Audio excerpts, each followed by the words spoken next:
Louisiana is a very rich state with poor people.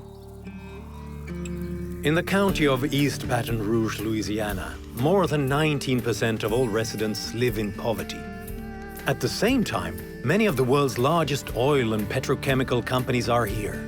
In fact, the GDP of this one county is larger than 94 countries in the world.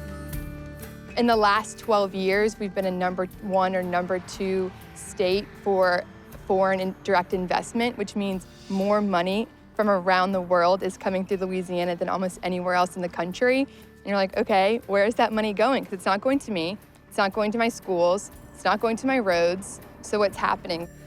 A main reason that money isn't reinvested in these local communities is the massive tax exemptions given to select companies operating here.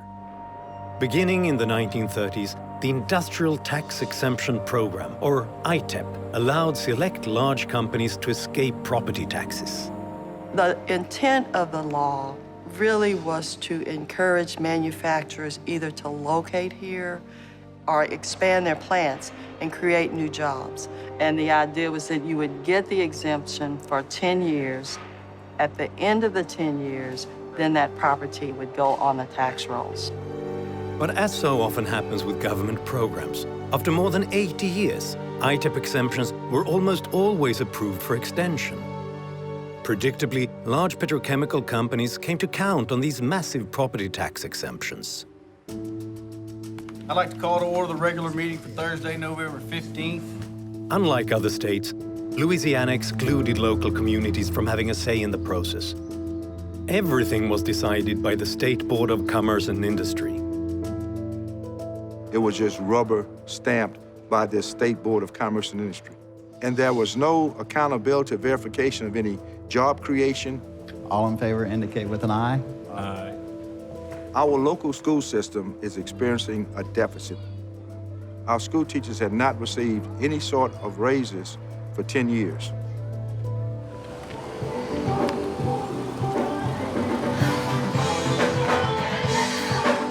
Then a network of churches and community organizers began a campaign to bring public awareness to the inner workings of ITEP. It was allowed to go on for 83 years because it wasn't in the light of day. When the public knew about it, that's where the outrage came.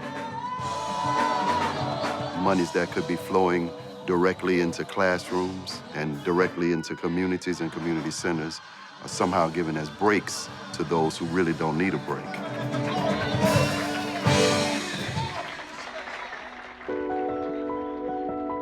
Governor John Bell Edwards issued an executive order changing how ITEP worked. Now all exemptions are capped at 80% of the property's value, and they have to be approved locally before going to the state board. We're actually going to allow the school board, the police departments, the city councils, they are now allowed to vote on the measures. And so as president of East Baton Rouge Federation of Teachers, I received a seat at the table.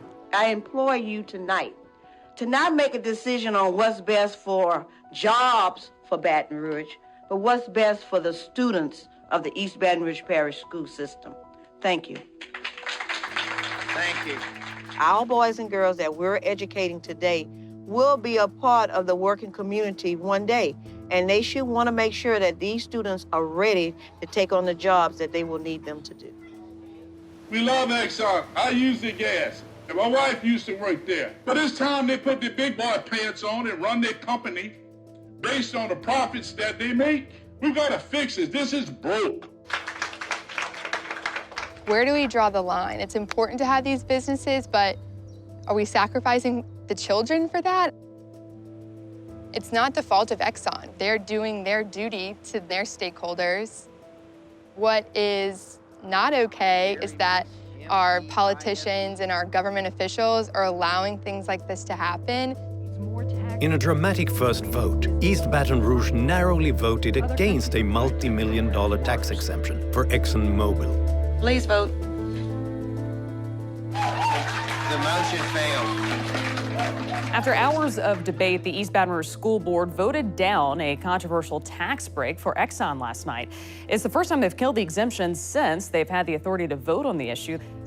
But other counties in Louisiana were fearful that large companies might pack up and leave. So they approved several new exemptions. And hopefully over time, we find some common ground and common space. Meanwhile, the petrochemical industry keeps pushing to reverse the executive order. The topic remains a key issue in elections. No one said ITEP before 3 years ago. And now people are talking about it, they're developing opinions about it. Because it's kind of just like bubbling up, I think. It's just getting started, and I think the real reform will start to come down the line. We are not anti-business, we are not anti-manufacturing, but we think everybody should pay their fair share of property taxes to support the good of a community.